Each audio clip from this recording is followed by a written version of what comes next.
Hello everyone, ज्ञानकुल के इस learning episode में आप सभी का स्वागत है।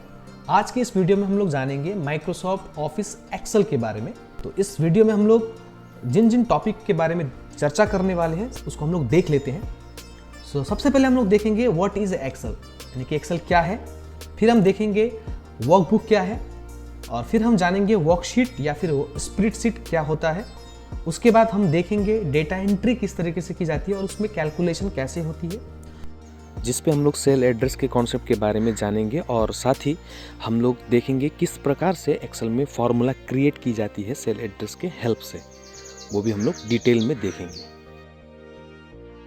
तो चलिए इसे शुरू करते हैं। तो माइक्रोसॉफ्ट एक्सेल निकालने के लिए हम लोग सिंपल यहाँ पे एक्सेल टाइप करेंगे और इसे क्लिक कर लेंगे तो माइक्रोसॉफ्ट एक्सेल हमारा खुल जाएगा कुछ इस प्रकार से। और तो ये हूबहू माइक्रोसॉफ्ट वर्ड की तरह ही आपको दिखाई दे रहा होगा, लेकिन इसमें कुछ सेक्शंस डिफरेंट हैं, तो उसके बारे में डेफिनेटली हम लोग चर्चा करेंगे आगे। सबसे पहले हम चर्चा करेंगे कि व्हाट इज एमएस एक्सेल, यानी कि एमएस एक्सेल क्या है। तो एमएस एक्सेल एक माइक्रोसॉफ्ट ऑफिस स्वीट प्रोग्राम है, यानी कि माइक्रोसॉफ्ट ऑफिस के पैकेज का प्रोग्राम का एक एप्लीकेशन है, एक सॉफ्टवेयर है, जिस पे हम लोग डेटा को एंट्री करते हैं और एंट्री के साथ साथ में हम लोग हमारे डेटा को कैलकुलेट भी कर सकते हैं, और कैलकुलेट करने के बाद हम हमारे डेटा को एनालिसिस भी कर सकते हैं। उसमें चार्ट्स ऐड करके हम लोग उसकी अच्छे से रिपोर्ट्स भी बना सकते हैं। यानी कि जितने भी डेटा एंट्री की काम होती है वो हमारे एमएस एक्सेल पे ही होती है।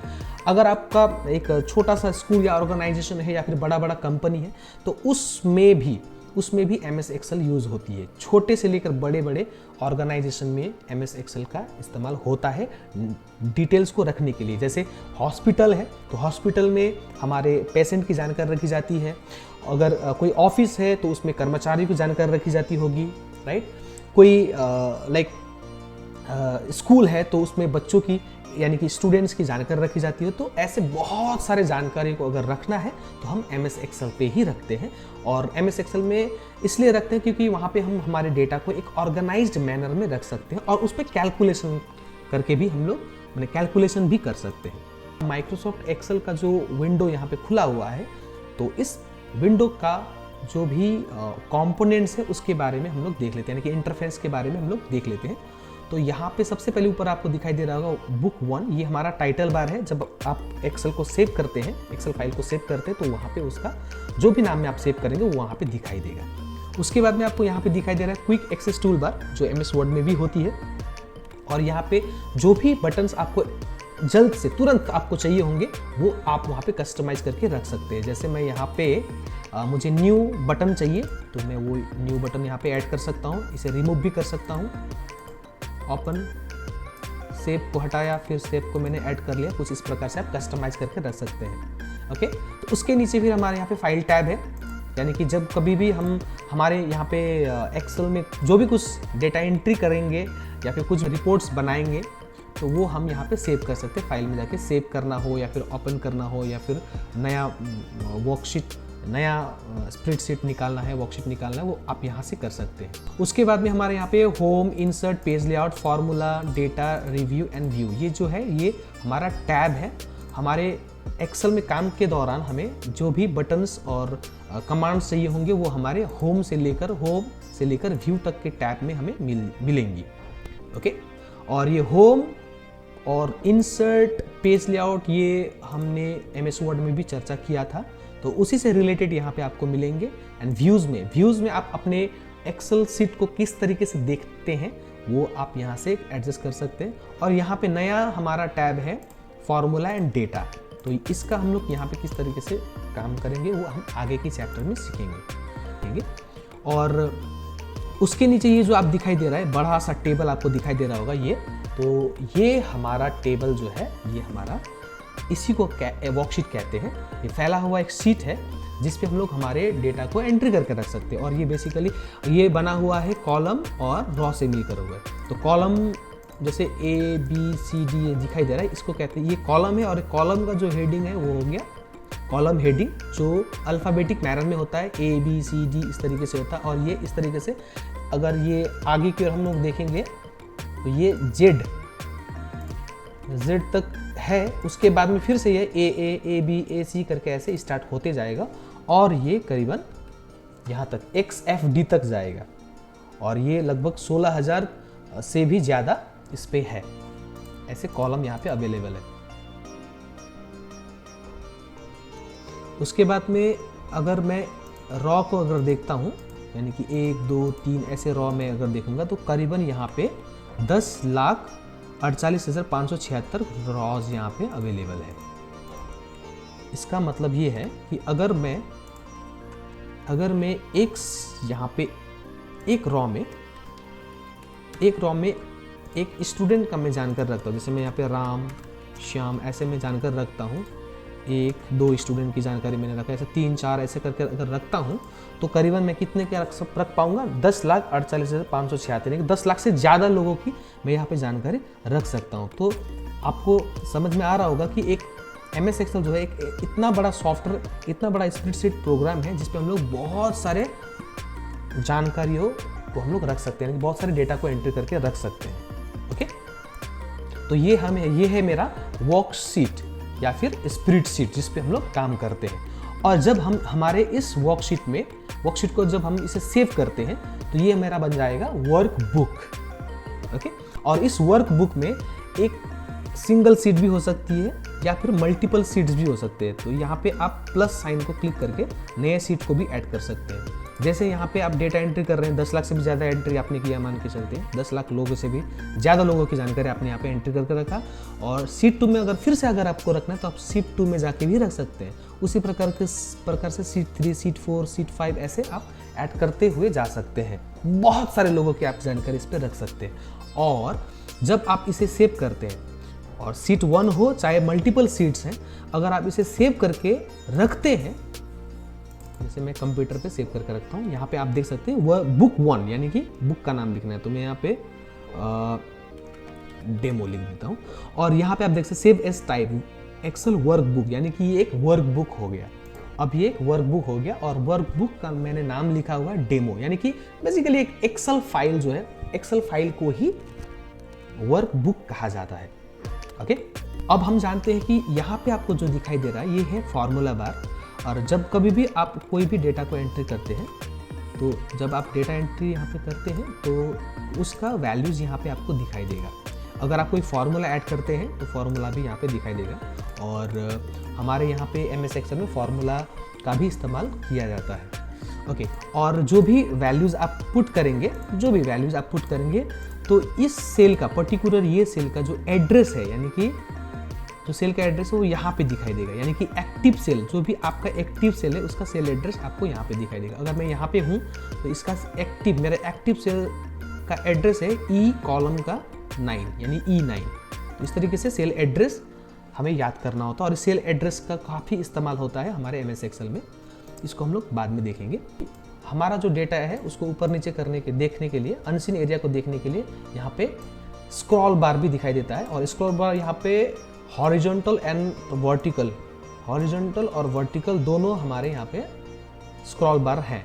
और जूम लेवल्स हैं और किस व्यू में मुझे देखना है वो व्यूज़ मेरे यहाँ पे आप देख पाएंगे। यहाँ पे जिस प्रकार से आप चेंज करके रख सकते हैं। और मेरा यहाँ पे नॉर्मल व्यू में मैं अभी हूँ, जो मैं इस व्यू टैब से भी यहाँ पे एक्सेस कर सकता हूँ। मेरा अभी नॉर्मल व्यू में हूँ। Page break view, page layout view और कस्टम व्यूज़ में मैं इसे देख सकता हूँ। और ग्रिड लाइंस में है, अभी इसे मैं ग्रिड लाइंस पे रख कर ही काम करना होता है। फार्मूला बार मुझे चाहिए या फिर नहीं चाहिए तो फार्मूला बार आप यहाँ से ऐड कर सकते हैं। जूम करना है, कितना जूम करना है, कितना जूम आउट जूम इन करना है, वो यहाँ से आप कर सकते हैं। ओके, तो ये है मेरा। और रूलर भी आप ऐड कर सकते हैं, लेकिन ये रूलर अभी एक्टिव है, जो हमारा पेज लेआउट व्यू में ही आपको देखने को मिलेगा। और इसे मैं एक्टिव इनएक्टिव भी कर सकता हूँ, लेकिन ये नॉर्मल व्यू में इनएक्टिव ही रहेगा, या आप नॉर्मल व्यू में आप नहीं देख पाएंगे। ओके, और हमारे यहाँ पे स्टेटस बार में हमारा यहाँ पे स्क्रॉल बार है और साथ में सीट्स, यहाँ पे नंबर ऑफ सीट्स भी दी गई है। ओके, अब हम बात करते हैं डेटा एंट्री किस तरीके से की जाती है और उस पर कैलकुलेशन कैसे करते हैं। ओके, मैं यहाँ पे एक सिंपल एक घर का एक मंथली एक्सपेंसेस कितना क्या हो रहा है, मैं उसका एक रिपोर्ट बनाने वाला हूँ। Okay, grocery, milk, fees, travelling, तो बेसिकली एक घर पे यही सब खर्च होती है, तो ग्रॉसरी और मार्केटिंग में अलग से दे देता हूँ। और ग्रॉसरी में जस्ट सपोज मेरा 10,000 रुपये खर्च हो रही है, और मिल्क में 1500 खर्च हो रही है, फीस मेरा 4000 है, ट्रैवलिंग 5000 है। मैं ऐसे ही एक वैल्यू यहाँ पे पुट कर रहा हूँ। ओके, तो यहाँ पे मैंने एक बना लिया, एक डेटा एंट्री कर लिया। अब डेटा एंट्री करने के बाद मैं यहाँ पे थोड़ा सा आपको बताना चाहूँगा कि यहाँ पे जिसकी देख सकते हैं आप ट्रैवलिंग लिखा हुआ है, तो यहाँ पे जी में एकदम यहाँ पे सटा हुआ है। अगर मैं इसमें कंटिन्यू अगर कुछ भी लिखता हूँ तो वो यहाँ पे क्रॉस हो रही है, लेकिन वो यहाँ पे एडजस्ट नहीं हो रहा है इस कॉलम के अंदर। तो हमें इसे एडजस्ट करने के लिए हम हमारे इस कॉलम का यहाँ से ऊपर में कॉलम हेडिंग से हम इसे, कॉलम हेडिंग में जब आप माउस पॉइंटर को लेके जाएंगे तो यहाँ पे दायां और बायां ले जाने, यानी कि लेफ्ट और राइट की ओर ले जाने के लिए यहाँ पे आपको एक एरो मिलेगा। तो इसे आप सिंपली ड्रैग करके आप इसको रिसाइज कर सकते हैं। ओके, इसे किस तरीके से कमांड से रिसाइज किया जाता है वो हम लोग बाद में देखेंगे। मैं अभी आपको शॉर्टकट किस तरीके से एडजस्ट करना है वो मैं दिखा रहा हूँ। उसी प्रकार से आप रॉ को भी कर सकते हैं ऐसे। ओके, और आपको मल्टीपल कॉलम को एक ही साथ रिसाइज करना है, तो आपको सिंपल सेलेक्ट करना है, और सेलेक्ट करने के बाद में किसी एक को आपको रिसाइज करना है। तो जो वैल्यू ऊपर आपको विड्थ में दिखाई दे रहा होगा वही साइज सभी का हो जाएगा, सभी कॉलम का। बाकी का सिंपल नॉर्मल है, और जिसका मैंने एडजस्ट किया था तो ये यहाँ पे दिखाई दे रहा है। उसी प्रकार से रॉ को भी कर सकते हैं। तो उसके लिए आपको रॉ हेडिंग से आपको क्लिक करना है, ऐसे सिलेक्ट करना है, और किसी भी एक रॉ हेडिंग से आपको रिसाइज करना है। तो हाइट देखिए आप वहाँ पे 21, मैं इसे 18 कर दे रहा हूँ। तो जैसे मैं 18 करके इसको छोड़ता हूँ तो सभी में आपका रिसाइज हो जाएगा। तो इस प्रकार से आप किसी एक का रिसाइज कर सकते हैं, एक रॉ का, या फिर मल्टीपल रॉ का भी कर सकते हैं। उसी प्रकार से किसी एक कॉलम को आप एडजस्ट कर सकते हैं, या फिर आप किसी मल्टीपल कॉलम का भी आप एडजस्ट कर सकते हैं।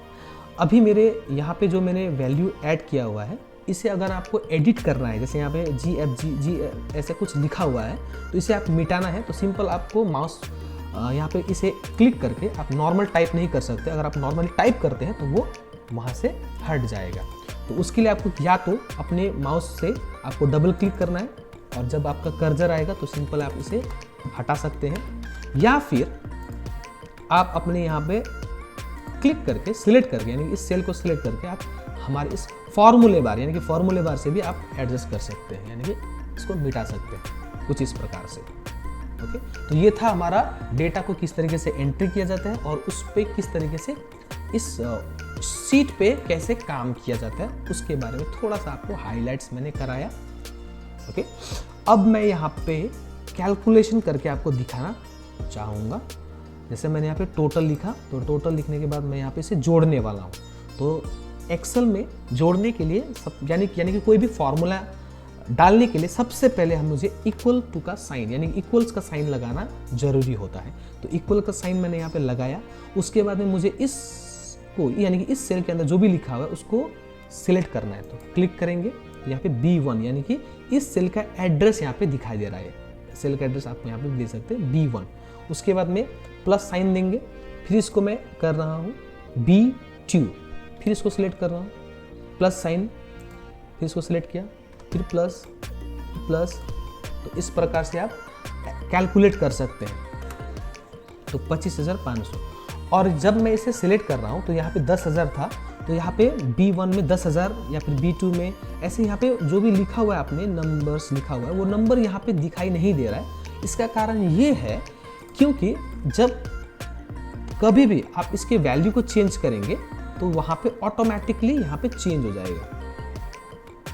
तो यही फ़ायदा है हमारा सेल एड्रेस को सिलेक्ट करने का फ़ायदा, यही है MS एक्सेल में, और इसीलिए MS एक्सेल बहुत ही हेल्पफुल रहता है। यहाँ पे कुछ भी आप चेंज करेंगे तो हमारे रिजल्ट में भी, यानी कि यहाँ पे भी ऑटोमेटिकली चेंज हो जाएगा, क्योंकि आपने जो फॉर्मूला डाला है वो फॉर्मूला 15,000 या फिर 2,000 को सिलेक्ट नहीं किया है, आपने इस सेल को सिलेक्ट किया, यानी कि सेल में जो भी वैल्यूज आप ऐड करेंगे वहाँ पे लिखेंगे वो सभी को एक आपस के साथ में यहाँ पे जोड़ेगा। ऐसे यहाँ पे फॉर्मूला बना हुआ है। अब इसे आप माइनस भी कर सकते हैं, जोड़ना है, घटाना है, या फिर डिवाइड करना है, ऐसा आप कुछ भी कर सकते हैं, कुछ इसी प्रकार से। और आगे भी बहुत सारे फार्मूला है, वो फार्मूला हम डेफिनेटली देखेंगे। आज हमारा है कि MS एक्सेल में कैसे काम किया जाता है उसके बारे में थोड़ा हमें देखना है, तो इसीलिए आज हम लोग बाकी के जो भी फार्मूला है या फिर जो भी चीज़ें डेटा एंट्री करनी है वो आज हम लोग नहीं देखेंगे। तो आज के वीडियो में हमने देखा माइक्रोसॉफ्ट एक्सेल के बारे में, फिर हमने देखा ना वर्कबुक के बारे में, उसके बाद में हम लोग ने जाना वर्कशीट क्या होता है या फिर स्प्रेडशीट क्या होता है, उसके बाद में हम लोग ने देखा डेटा एंट्री कैसे की जाती है, उस पर कैलकुलेशन की जाती है। और बाकी के चैप्टर हम लोग नेक्स्ट वीडियो में देखेंगे। अगर आपको लगता है कि वीडियो आपके लिए बहुत ही हेल्पफुल रहेगा तो इस वीडियो को लाइक ज़रूर करें और इस वीडियो को अपने दोस्तों के साथ में शेयर करें कि एजुकेशन से रिलेटेड लर्निंग वीडियोस हम लोग लेकर आते रहेंगे। तो हमारे चैनल को जरूर सब्सक्राइब करें और बेल बटन को जरूर हिट करें ताकि लर्निंग वीडियो जब भी हम लोग डालेंगे तो वो आपको नोटिफिकेशन में आ जाएगा। मिलते हैं नेक्स्ट वीडियो में, तब तक के लिए गुड बाय, थैंक यू।